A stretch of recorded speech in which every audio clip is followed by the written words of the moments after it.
He said, "Sign it, soldier," in my garage, wearing my jacket, right in front of my wife. Then handed me papers demanding my house, my truck, and a cut of my pension. But what gutted me wasn't him. It was Sarah, silent, smirking, standing by while he erased everything I bled to build. 3 weeks later, I was flipping burgers in a borrowed shed while they posted cabin selfies from my fishing deck. That was the second betrayal, seeing him drive my '68 Mustang like he owned my name. They thought I was just another broken-down vet, but I didn't fight back. I calculated, and when his world fell apart, he came to me begging. But before we begin, let me know where in the world you're watching from today. It's always fascinating seeing who's joining us from around the world. My name is Jack Remington, and I'm 36 years old. After a decade in Army logistics, I spend my evenings tinkering with my '68 Mustang and fixing up our modest suburban home. My wife Sarah, a former nurse who runs her own wellness business now, used to fill these rooms with warmth and laughter. That changed 6 months ago. The garage door's familiar creak marks my returns home, but Sarah's kitchen counter smiles feel rehearsed these days. Her perfume lingers hours after she's gone, a new scent I don't recognize. My combat instincts catch the details others might miss: unfamiliar restaurant receipts, hushed phone conversations, a different shade of lipstick on her coffee mug. The military taught me more than just logistics. It taught me to watch, wait, and plan. But let me start from the beginning. The morning it all fell apart started like any other. I was in the garage going through my Saturday ritual of checking the Mustang's oil when I heard the crunch of tires on our driveway. Not Sarah's usual quick turn. This was slower, deliberate. A courier's van pulled up, and I wiped my hands on the shop rag, that familiar tang of motor oil bringing back memories of easier days. You ever have one of those moments where you know, deep in your gut, that everything's about to change? That's what hit me when I saw Sarah step out from behind the van, arms crossed tight against her chest. She wouldn't meet my eyes. The courier, some kid who couldn't have been more than 20, handed me a thick manila envelope. "Mr. Remington, need your signature here." His pen hovered over the clipboard, eager to get this over with. I heard another car door slam. A guy in an expensive charcoal suit emerged from a gleaming BMW I hadn't noticed pull up. He had that downtown lawyer look. Too much hair product, too white teeth, the kind of tan you get from a spray booth instead of honest work. He strode up like he owned the place, briefcase swinging. "Jack Remington?" His smile didn't reach his eyes.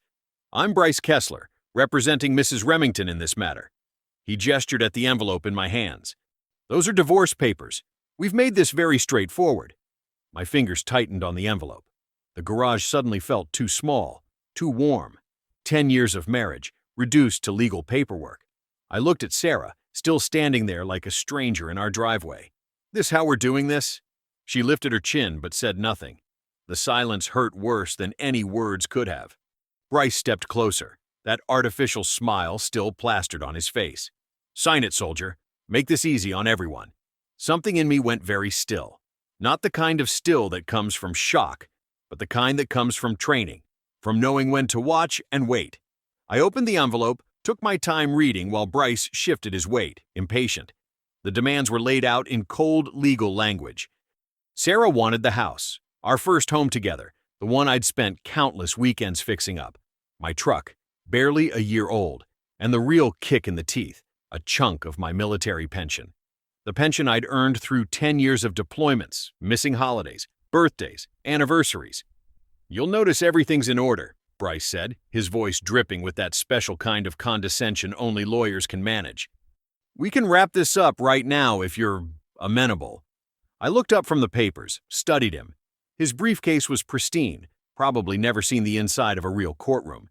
His suit was trying too hard, like everything else about him. He stood there in my garage, my space, like he was doing me a favor.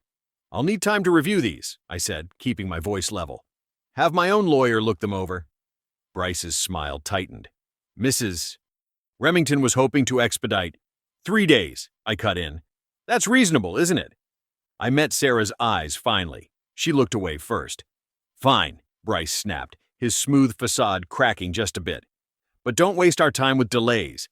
The terms are more than fair." I signed the receipt of service paper, handed it back to the courier. My hand was steady.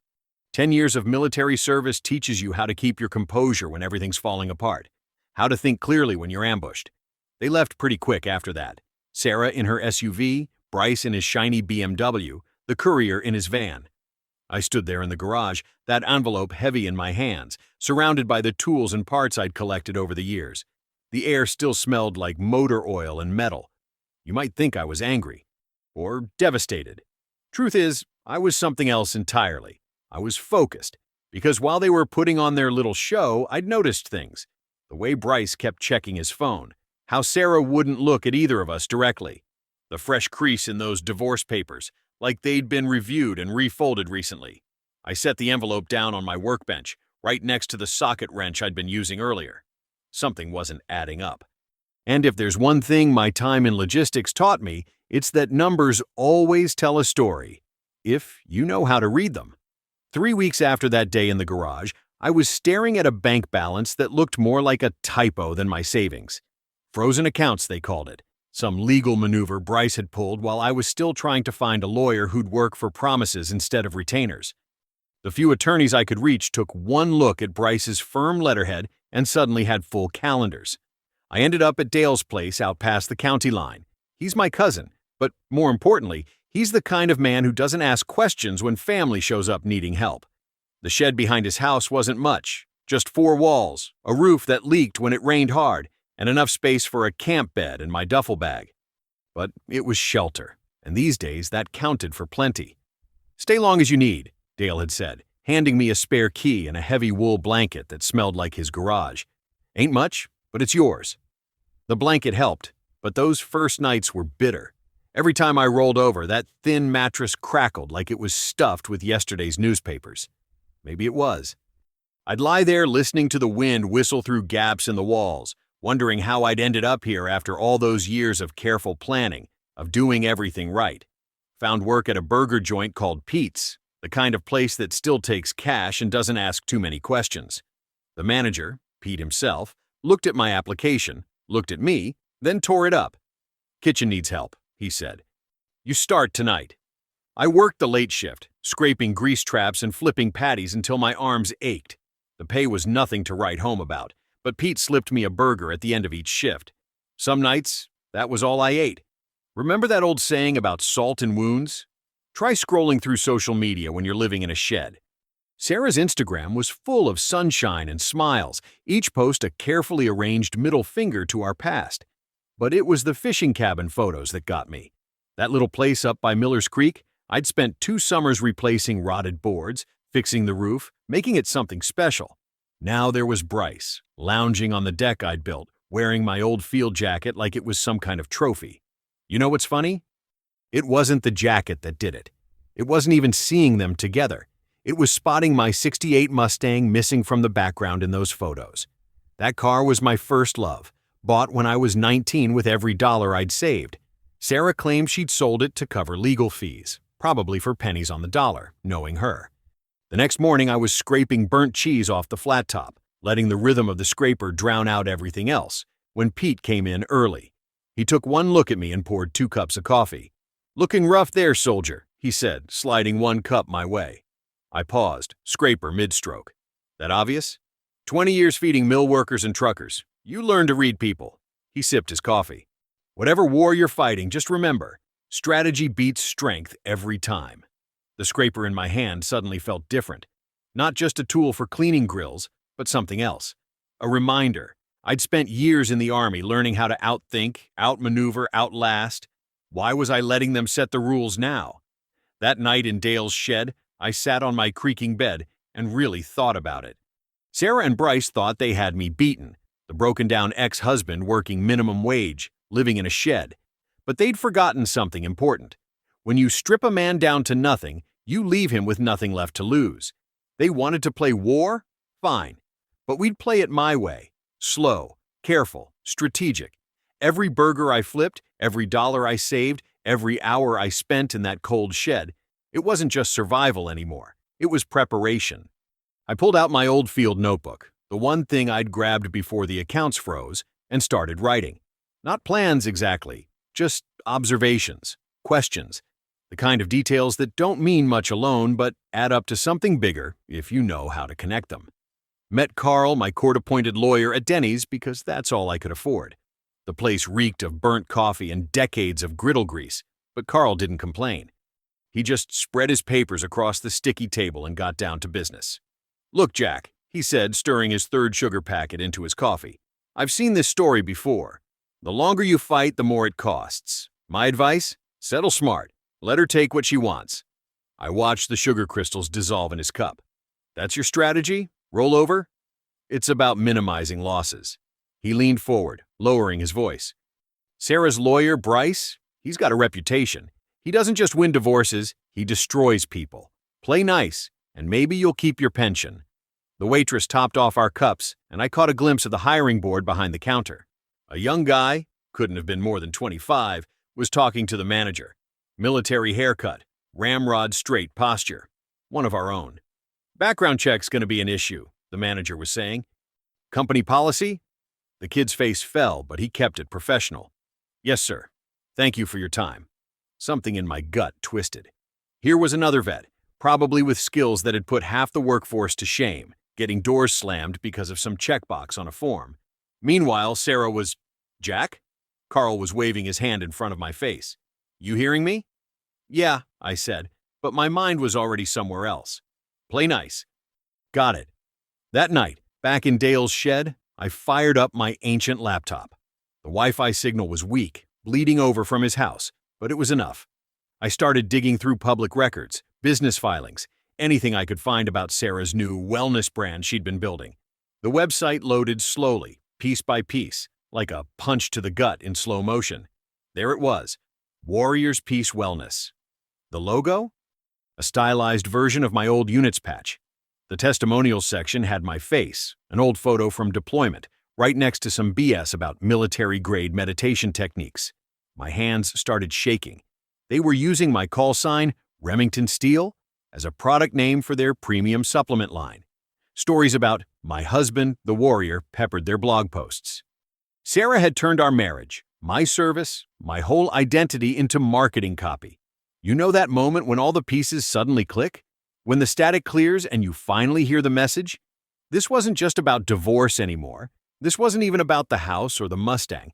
They were strip mining my life, my history, my reputation, turning it all into profit. I scrolled through more pages, taking screenshots, saving everything.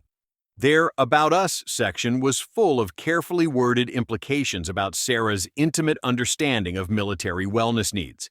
She'd positioned herself as some kind of veteran wellness expert, building her brand on my experiences while her lawyer worked to push me into the shadows. The laptop's fan whirred in the quiet shed as I dug deeper. Business filings showed they'd incorporated 3 months before serving me divorce papers. Their trademark applications, filed by Bryce's firm, were packed with terms from my service record. They weren't just divorcing me, they were erasing me to replace me with a marketable story they could control. That cold knot in my gut? It wasn't anger anymore. It was clarity, pure tactical clarity, the kind that comes when you finally spot the enemy's real position. I pulled out my field notebook and started a new page. At the top, I wrote, Asset Inventory. Below that, Identity theft isn't just about credit cards. The shed felt different now, not a refuge anymore, but a command post. Every scrap of my past they were using, every story, every image, every piece of military credibility was a thread. And threads, when you pull them right, can unravel everything. I clicked through their investor pitch deck. Sarah's face beamed next to growth projections and market analyses. She looked happy, confident, like someone who thought she'd already won. But she'd forgotten the first rule of taking territory. Never use resources you can't defend. The corporate filings were like a puzzle box. Every new document revealed another hidden compartment. I'd spent enough time in military logistics to know that paper trails never really disappear. They just get buried under carefully worded legalese. Remember those late nights in the command center parsing through intel reports? The real story was always in the footnotes, the timestamps, the little details others missed. This felt exactly like that, except instead of tracking supply routes, I was following money. 3 hours and 2 cups of cold coffee later, I found it. Buried in an amendment to Sarah's corporate structure was a familiar name, Kessler Holdings, LLC, the same address as Bryce's law firm. They weren't just her attorneys. They were stakeholders, silent partners. My hands were steady as I cross-referenced the dates. The ownership transfer happened 2 weeks before they served me divorce papers. The timing wasn't just suspicious, it was damning. But proving it? That'd take more than public records. That's when I remembered a rumor Dale had mentioned, something about a mass exodus at Kessler and Associates. One name stuck out, Carla Whitmore, junior partner, terminated without explanation. The same signature appeared on several of Sarah's early filings. I did some digging, found her LinkedIn profile. Recent status update, seeking new opportunities. The bitterness practically leaked through the screen. Getting her number wasn't hard. Finding the right approach was trickier. You can't just call up a lawyer and say, "Hey, want to help me take down your old boss?" So I texted her, regarding filing KB 2275C. Need to discuss irregularities. Her response came fast. "Who is this?" Someone who knows that document wasn't supposed to have two different versions. The phone rang immediately. "That file was sealed," she said, voice tight with suspicion. "Yes, it was. Just like the equity transfer documents dated March 15th. Silence on the line. I could almost hear her mind racing, calculating risks and angles. "What do you want?" she finally asked. "Coffee, public place, 30 minutes. She named a diner across town. Smart choice. Busy enough for privacy, public enough for safety. I got there first, picked a booth with clear sightlines to all exits. Old habits. Carla arrived exactly on time, wearing a blazer that probably cost more than my monthly rent. Her eyes scanned the room before settling on me. Recognition flickered. She'd seen my photo in the files. "You're him," she said, sliding into the booth. "Sarah Remington's husband. Ex-husband, according to the papers they're pushing." I kept my voice neutral. "But you already knew that."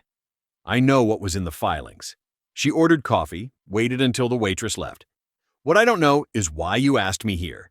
I pulled out copies of the documents I'd found. "Because you drafted these. And because 3 weeks after you raised concerns about their legality, you were fired." Her fingers tightened around her coffee cup. "You've been doing your homework. It's what I do." I laid out the timeline I'd pieced together. Bryce isn't just Sarah's attorney. The firm has a financial stake in her company. They're using my identity, my service record, to build their brand. "And you knew it was wrong." "Proving it would be difficult," she said carefully. "Not with access to the firm's internal records." "Which I don't have anymore." I smiled. "But you remember the security protocols, the filing systems, the access codes. They probably haven't changed yet." She leaned back, studying me. "You're talking about corporate espionage. I'm talking about exposing ethics violations. The kind that get lawyers disbarred." I met her gaze. "The kind you tried to report before they shut you down." The waitress refilled our cups. Carla stared into hers for a long moment. "They didn't just fire me," she said quietly. "They buried me. 10 years of work, gone. Bryce made sure no other firm in the city would touch me." "Help me," I said, "and we can make sure he never does that to anyone else." She looked up, and I saw something shift in her expression. The caution was still there, but now there was something else. Something that looked a lot like hope. "What exactly are you proposing?" I slid a burner phone across the table. "First, we need to talk about their digital security." 3 days after our diner meet, Carla suggested we talk somewhere off the grid. That's how I found myself at the Rusty Nail, a dive bar 20 miles outside city limits, where the beer was cheap and the regulars minded their business. The place smelled like stale peanuts and decades of spilled whiskey. Reminded me of this little joint outside Fort Bragg where we'd decompress after training runs. Same neon beer signs, same scratched pool table, same feeling that the world outside didn't exist past the parking lot. Carla stuck out like a Mercedes at a monster truck rally, but she didn't seem to care. She slid into the booth across from me, ordered a bourbon neat, and pulled out a manila envelope. "You were right," she said, voice low despite the Merle Haggard playing on the jukebox. "About everything." I waited. In my experience, people who have something important to say need space to say it. She took a long sip of bourbon. "Bryce isn't just unethical. He's criminal. I found memos, emails, backdated documents.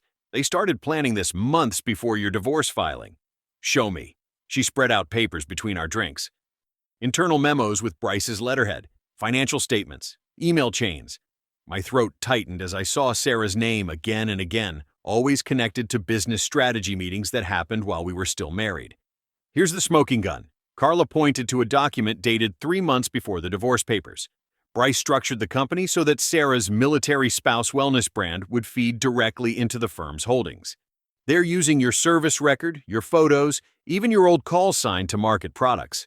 Without my permission. Exactly. She pulled out a flash drive. Everything's here. Copies of the original files, plus the altered versions they submitted to the court.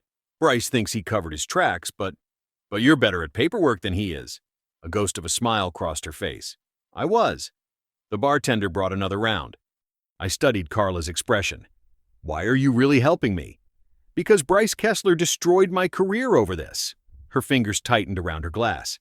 10 years I gave that firm, built their corporate compliance division from scratch. Then I questioned one sketchy filing, your case, and suddenly I'm not a team player. Blackballed from every law firm in 3 counties. I nodded slowly. You want payback? I want justice. She met my eyes. And I want to start my own practice. Clean, ethical, everything Kessler and Associates isn't. That takes startup capital. Yes, it does. She didn't blink. When this is over, when we've exposed them, I'll need strategic support. Connections. Someone who understands logistics. I couldn't help but smile. Here was someone who thought like me, 3 moves ahead. Deal, I said. But first, we take them down. She pulled out more papers. I've drafted 2 actions. First, a bar complaint citing conflict of interest, exploitation of privileged information, and ethical violations. That hits Bryce where it hurts, his license. And second, civil suit. They're using your military service, your identity, to profit without consent or compensation. That's not just unethical, it's illegal. I reviewed the documents. The strategy was solid, clean, by the book. But something in her tone made me look up. What aren't you telling me? Carla hesitated. Bryce, he's not stable. I've seen him when things go wrong. He gets paranoid, violent. How violent? Last year, a client threatened to report billing irregularities. 2 days later, his car was vandalized. Nothing proven, but she shook her head. Be careful. When Bryce feels cornered, he swings wild. The warning should have worried me. Instead, I felt a familiar calm settle in, the kind that used to come before a mission. I smiled, probably not the reaction she expected. Then let him swing first. Carla studied me for a moment, then nodded. She understood. Sometimes the best defense is letting your opponent throw the first punch, especially when you're ready for it. We spent the next hour finalizing our strategy. The bar complaint would go first, followed by the civil suit once Bryce was off balance. Every document, every exhibit was organized with military precision. I remember exactly where I was when the complaint hit, scraping breakfast dishes at the diner, my burner phone buzzing in my pocket. Carla's text was simple. It's filed. You know that moment just before a thunderstorm breaks? When the air gets heavy and everything goes quiet? That's what those first few hours felt like. I kept working, kept my head down, but I could feel it building. By Tuesday afternoon, the storm made landfall. 3 of Kessler and Associates' biggest clients suspended their retainers pending internal review. The local business journal ran a piece about ethical concerns at the firm.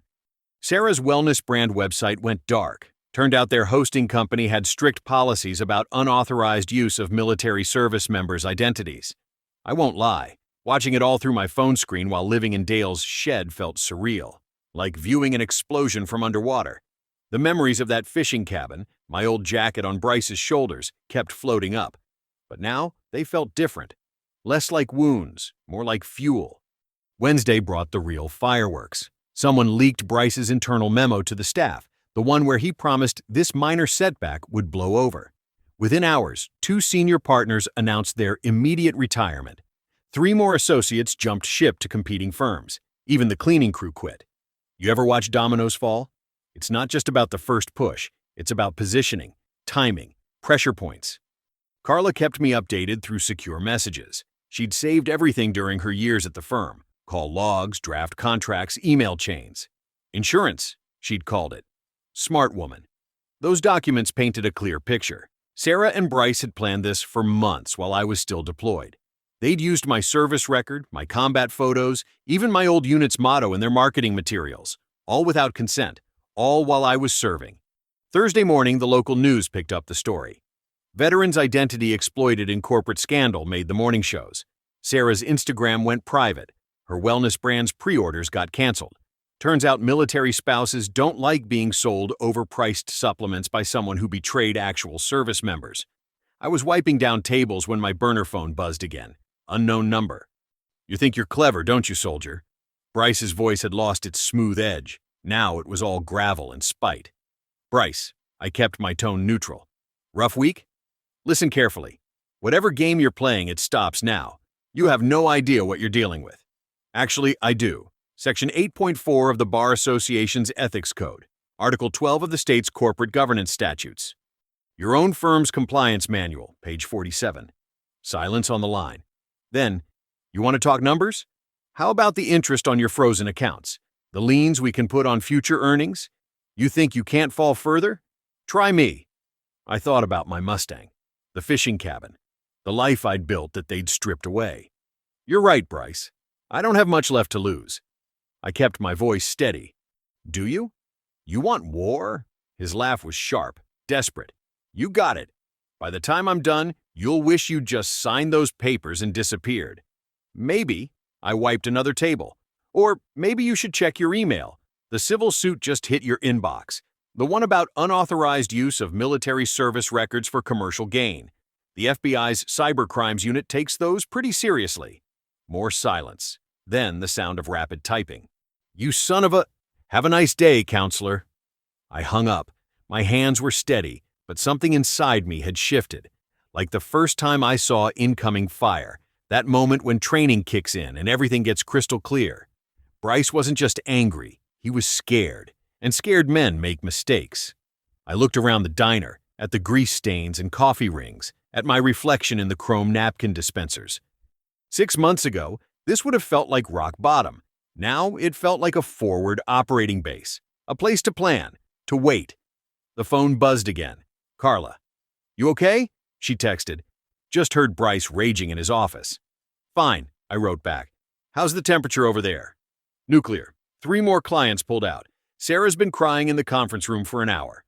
I thought about responding, but what was there to say? This wasn't about revenge anymore. It was about correction, about consequences. My shift manager called me back to the kitchen. More dishes needed washing, more tables needed clearing. I went back to work, but I kept my phone close. The storm wasn't over yet. 3 weeks crawled by like molasses in January. I kept my head down, flipping burgers and washing dishes while the storm I'd started gathered strength. Every morning brought new headlines about Bryce's firm hemorrhaging clients and partners. The local business journal ran a piece titled, "From Powerhouse to Pariah, The Fall of Kessler and Associates." You know what's funny about karma? It doesn't need your help once it gets rolling. Dale's garage had started feeling more like home. The old coffee maker sputtered and wheezed every morning, filling the space with the smell of cheap grounds and possibility. Reminded me of those pre-dawn hours in the service, when everything was quiet except for brewing coffee and cleaning weapons. "Got something for you," Dale said one evening, tossing an envelope on my makeshift desk. Really just a piece of plywood on 2 sawhorses. His expression was unreadable beneath his usual trucker cap. The envelope was thick, cream-colored, expensive. I recognized the law firm's letterhead, not Bryce's, but one of those downtown outfits with marble lobbies and 3 names on the door. "Settlement offer," Dale explained, crossing his arms. "Came through official channels. They want this wrapped up quiet." Inside was a single page with a number that made my eyes widen. High 6 figures. Enough to buy back my Mustang 10 times over. Enough to start fresh anywhere I wanted. "That's quite a white flag," I said, running my thumb along the edge of the paper. Dale shifted his weight.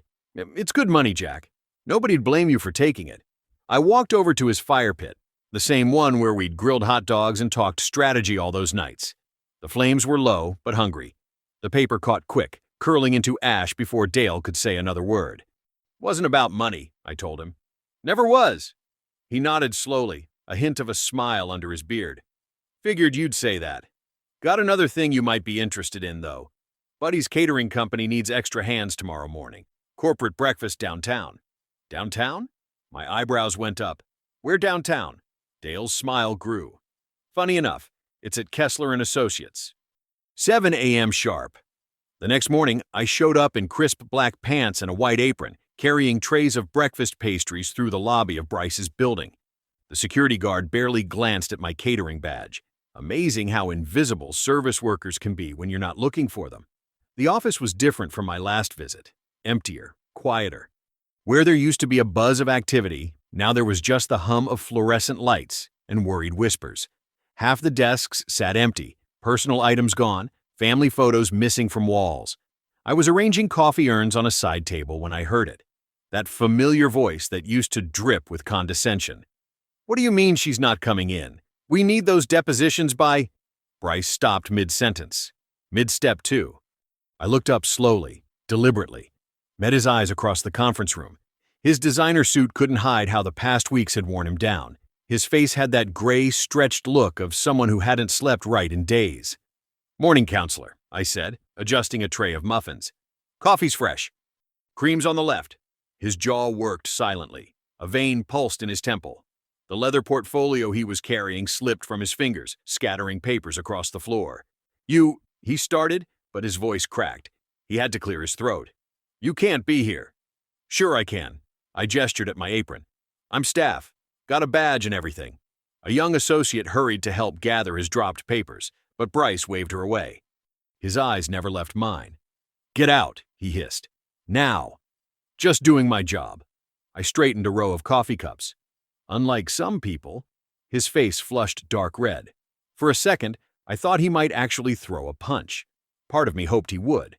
But instead, he turned sharply and stalked toward his office, leaving his papers scattered on the floor. Through the glass walls, I watched him pick up his phone, probably calling security. My work here was done anyway. I'd seen what I came to see. On my way out, I passed Sarah's old office. The nameplate was gone, the room dark. Somewhere in there was probably a box of her things, waiting to be collected, just like the pieces of my old life she'd packed up without asking. The security guard finally looked up as I passed, but I just smiled and held up my empty trays. "All done here," I said. "Have a good one." I barely made it to my car before my phone started buzzing. Bryce's number, then his office line, then numbers I didn't recognize. I let them all go to voicemail while I drove back to Dale's, humming along to some old country song about karma. The texts started rolling in around noon. Urgent meeting called. All hands on deck. Partners flying in from satellite offices. The kind of corporate panic that smells like blood in the water. Carla kept me updated through secure channels, her messages getting more interesting by the hour. Senior partners reviewing ethics complaints. 3 major clients pulled their accounts. Board votes at 4 p.m. I spent the afternoon at Dale's kitchen table, nursing coffee and watching the storm build. The sun was setting when Carla's final update came through. Motion to terminate partnership passed. Bryce is out. My phone lit up again. Sarah's name. My thumb hovered over the decline button, but something made me pause. Maybe it was curiosity. Maybe it was wanting to hear what excuse she'd come up with. I answered but didn't speak. "Jack?" Her voice was thick, shaky. "Are you there?" I stayed silent. "Please, I need you to listen." A sob caught in her throat. "This whole thing, it wasn't what I wanted. Bryce, he convinced me we could build something amazing. Said my story, your service, it could help people." The coffee in my cup had gone cold. I watched a bird land on Dale's bird feeder, grab a seed, and fly off. "He used me, Jack. Used us both." She was full on crying now. I was stupid. So stupid. But we could fix this. Maybe not everything, but something? Please say something. The silence stretched between us like a taut wire. I thought about all those nights in the shed, staring at the ceiling. All those morning shifts, scraping grease. All those moments of doubt when I wondered if I was the crazy one. "Jack?" I ended the call without a word. Some bridges don't need burning. They collapse under their own rot. Dale came in from his evening walk, dropping his keys on the counter. "You okay? Heard your phone going off earlier." "Yeah." I stood up to rinse my cup. Sarah called. Wanted to fix things. He let out a low whistle. And? Didn't have anything worth saying back. The microwave clock hit 8:47 p.m. when my email pinged. Official notice from the State Bar Association. Emergency suspension of Bryce Kessler's law license pending full investigation of ethical violations and professional misconduct. I forwarded it to Carla with 2 words. "Thank you." Her reply came quick. "No, thank you." That night, I lay down on my borrowed bed in Dale's spare room. The same bed where I'd tossed and turned for months, plotting and planning. But something was different. The weight in my chest, that constant companion of anger and hurt, had lifted. Not completely. Some scars don't fade, but enough. I closed my eyes, and for the first time since that day in the garage, sleep came easy. No strategizing, no replaying old memories, just quiet. 8 hours straight. Didn't wake up once. The key slid into the lock like it remembered me. 3 months since I'd touched this door, but muscle memory kicked in. Slight pressure up, quarter turn left before pushing right. The hinges didn't even creak. Inside, everything smelled like sawdust and WD-40. Dale had helped me deep clean while the paperwork finalized, stripping away any trace of Sarah's designer touches. Gone were the Pinterest-perfect throw pillows and staged family photos. In their place, honest wear, bare walls waiting for new memories. You know that feeling when you take off boots after a long march? That bone-deep relief of finally being where you belong? That's what walking into my kitchen felt like. My coffee maker sat in its spot, the one with the dent from that morning I'd fumbled it half asleep. The window above the sink still had that scratch from when I'd tried to force it open during last summer's heat wave. The sound of an engine pulled me to the front window. Right on schedule, Mike's flatbed rolled up, precious cargo secured under a tarp. I stepped onto the porch, grinning as my old Army motor pool buddy killed the engine. "Special delivery for one stubborn son of a gun," he called out, jumping down from the cab.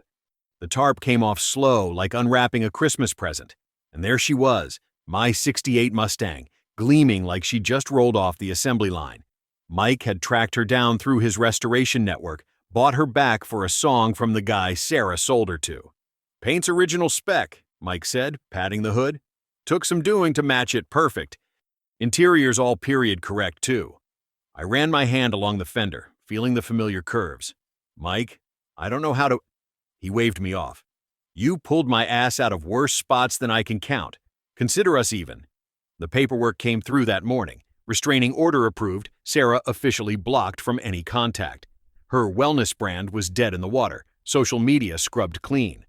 The court had been crystal clear. My name, my service record, my identity, all off limits. I texted Carla the update while Mike got the Mustang situated in the garage. Her reply came quick. "Perfect timing. Just signed the lease. Come see the new office when you can." The space she'd found was perfect. Corner unit in a renovated downtown building, exposed brick and big windows. Her website was already live, the logo clean and professional. We spent a Saturday setting up her filing system, me showing her the same logistics workflows I'd used to track supply chains overseas. "You're scary good at this," she said, watching me map out her client intake process. I shrugged. Just applying old skills to new problems. Speaking of problems, she pulled up an email on her phone. Bryce tried reaching out again. Through his sister this time. Delete it. Already done. Life settled into a rhythm. Mornings in my own kitchen. Weekends in the garage with the Mustang. I kept my burger joint job, partly because I liked the simplicity, partly because it reminded me that pride doesn't pay bills.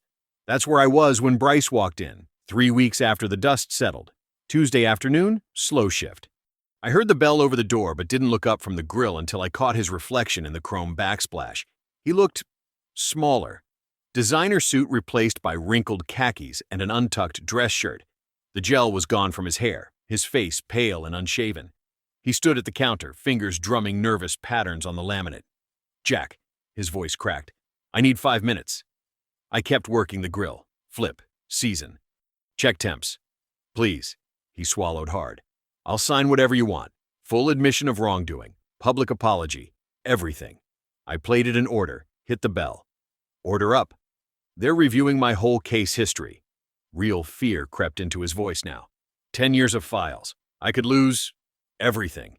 The irony wasn't lost on me. Here was the man who'd tried to strip me bare, begging to keep his scraps. I finally looked at him. Really looked. His hands were shaking. "I know I don't deserve—" "No," I said quietly. "You don't." I leaned across the counter, close enough to smell the sour fear on his breath. "I already took it." His face went slack. "What?"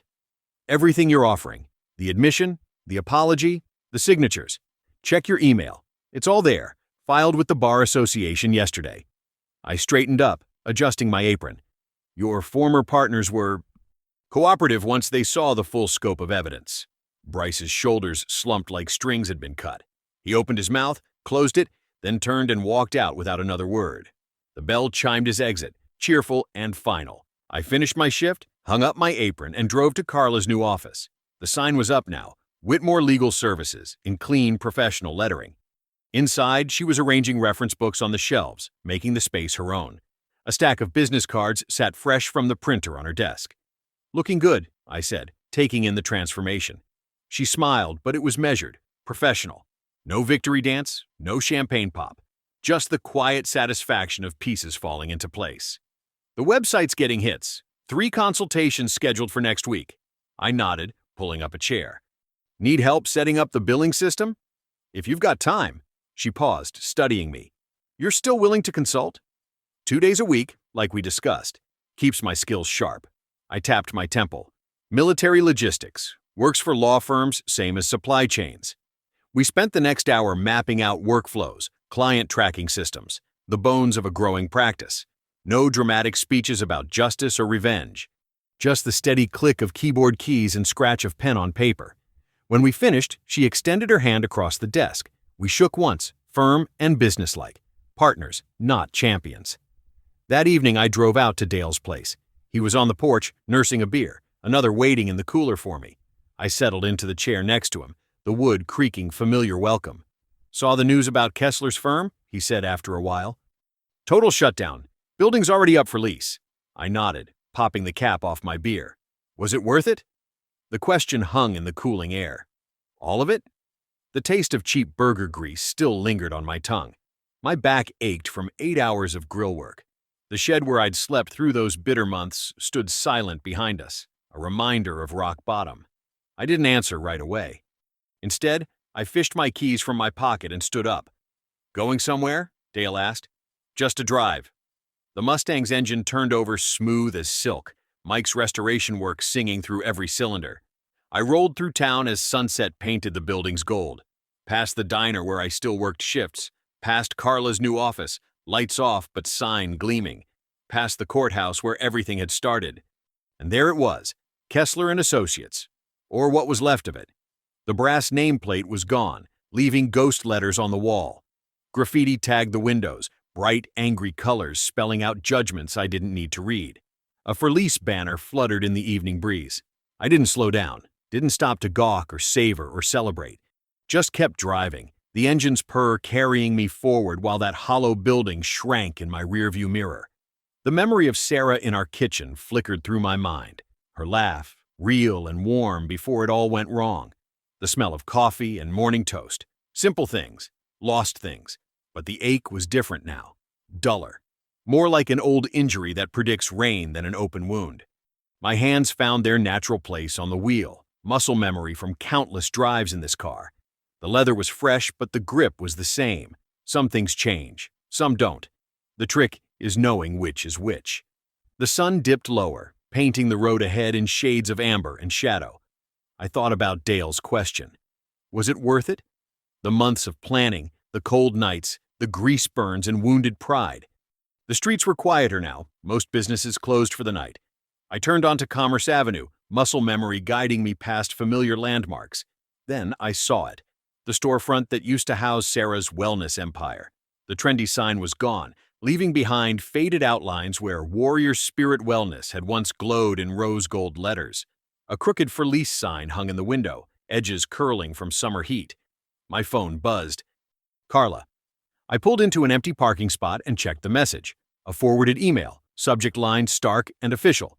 Notice of Chapter 7 filing, Kessler B. Just like that.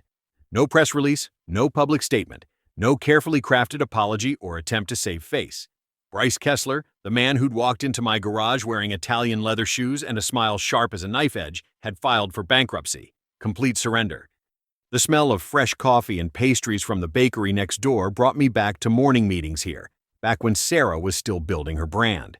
She'd lean across those fancy glass tables, all enthusiasm and big dreams, while I nodded and smiled and believed in her vision. Now those tables were gone, leaving dust outlines on the polished concrete floor. I drove back to Dale's place, the Mustang's headlights cutting through gathering dusk. He was still on the porch, looking like he hadn't moved an inch. I settled back into my chair, the wood creaking a familiar welcome. "Got some news?" I said, showing him the email. Dale read it, then let out a low whistle that turned into a laugh. "Well, I'll be damned. Guess you won after all." I shook my head, taking a slow pull from my beer. I didn't win. They just lost harder. "Same difference, ain't it?" "Not really." I watched a moth dance around the porch light, wings casting twisted shadows. Winning would have meant none of this happened in the first place. Would have meant Sarah chose differently, or Bryce had a conscience, or the system worked like it should. Dale nodded slowly, understanding in his silence. We sat there, listening to crickets and distant traffic, letting the weight of everything settle like dust after a storm. Something shifted inside me then, subtle but certain. For the first time since that courier showed up in my garage, I let myself feel it. Pride. Not the bitter satisfaction of revenge served cold, but something cleaner. Pride in what I hadn't done, in the lines I hadn't crossed. I could have gone nuclear from day one. Could have leaked their private messages to the press or called in favors from military buddies to make their lives hell. Could have matched Bryce's ruthlessness, blow for blow. But I'd chosen a different path, systematic, legal, contained. Let the truth do the heavy lifting. "You know what really got to me?" I said after a while. "When Bryce wore my old jacket to the fishing cabin, like he was trying on my life for size." Dale's chair creaked as he turned to look at me. That would have set anybody off. Yeah, but I didn't let it. I rolled the empty beer bottle between my palms, feeling the smooth glass. Instead, I remembered something my first sergeant used to say. The loudest punch ain't always the smartest punch. Wise man. He was right. Sometimes the best revenge isn't about hitting back harder. It's about staying steady while they throw themselves off balance. The moth finally landed, its frantic dance done. In the distance, a car alarm chirped twice, then fell silent. I thought about Sarah's tearful phone call, her desperate attempt to rewrite history, about Bryce's final visit to the diner, pride crumbling like stale bread. They'd both wanted war but couldn't handle the cleanup. "You're a better man than most," Dale said quietly. I shrugged, but something in my chest loosened at his words. Just tired of fighting, I guess. Ready to build something new. Morning light spilled across the hood of my '68 Mustang, catching the fresh wax job like liquid gold. I ran my hand along the chrome trim, smooth, cool, perfect. Dale's mechanic buddy had done more than restore her. He'd brought her back to life. New pistons, rebuilt transmission, every bolt and bearing exactly where Henry Ford intended. Even that tiny dent above the wheel well, the one Sarah had put there backing out of Walmart, was gone without a trace. The leather seat welcomed me home as I slid behind the wheel. That familiar smell of aged hide and metal brought me right back to the day I'd first bought her, fresh out of basic training. Back then, she'd been more rust than car, but I'd seen the potential beneath the decay. Kind of like what Carla had seen in those stacks of evidence, treasure hiding in plain sight. I turned the key and the V8 rumbled to life, settling into that perfect idle that only comes from hours of fine-tuning. The small American flag on my dashboard, the one I'd carried through 3 tours, fluttered in the AC breeze. Some things you just don't leave behind. The streets were quiet this early, just delivery trucks and early shift workers sharing the road. I took the long way downtown, letting the engine warm up properly. No rush today. No more deadlines or court dates or sleepless nights planning the next move. Just me, my car, and the road ahead. Bryce's law office came into view as I rounded the corner. The building stood like a fallen king, windows papered with foreclosure notices and cease and desist orders. The brass nameplate that once gleamed with such arrogance was gone, leaving behind discolored spots on the brick. Someone had spray-painted Karma across the front door in red letters. I didn't slow down, didn't need to. The sight didn't bring me joy or satisfaction, just a calm certainty that justice, however slow, had finally caught up. The man who'd walked into my garage with that shark's smile and designer suit was yesterday's news. His reputation was in tatters, his client list scattered to the winds. Last I heard, he'd moved back in with his parents in Ohio. Sarah hadn't fared much better. Her wellness brand had imploded spectacularly once the truth about stolen valor came out. Veterans groups had made sure of that. The lifestyle blog went dark, the speaking engagements dried up, and her Instagram influencer dreams collapsed like a house of cards. She'd tried reaching out one last time through Dale, offering to explain everything. I'd sent back a single word: pass. The traffic light turned green, and I accelerated smoothly, the Mustang's transmission shifting with buttery precision. In my rearview mirror, I caught a glimpse of Carla's new office. The sign was modest but professional. Whitmore Legal Services, integrity first. A small group of people waited by the front door, her first clients of the day. She'd hired 2 paralegals already and was eyeing expansion into corporate compliance consulting. Turned out my logistics experience translated pretty well to law firm management. The morning sun hit my side mirror, throwing a bright reflection across the dashboard. That little flag rippled again, reminding me of something my platoon sergeant used to say during rough patches. The best revenge is living well. He'd been right, but he'd missed a key detail. Living well requires letting go. I merged onto the highway, opening up the throttle just enough to feel that old Detroit muscle stretch its legs. The engine note changed from a rumble to a confident roar, and I felt the corners of my mouth lift. Not quite a smile, more like recognition. Recognition that the man in the rearview mirror wasn't the same one who'd stood in that garage months ago, watching his world cave in. That man had been a target, a victim, someone betting everything on a desperate gamble. But they'd forgotten the first rule of warfare: never bet against a man with nothing left to lose. The city skyline shrank behind me as the Mustang ate up the miles. I didn't look back. After all, I had places to be. I believe stories like this find us for a reason.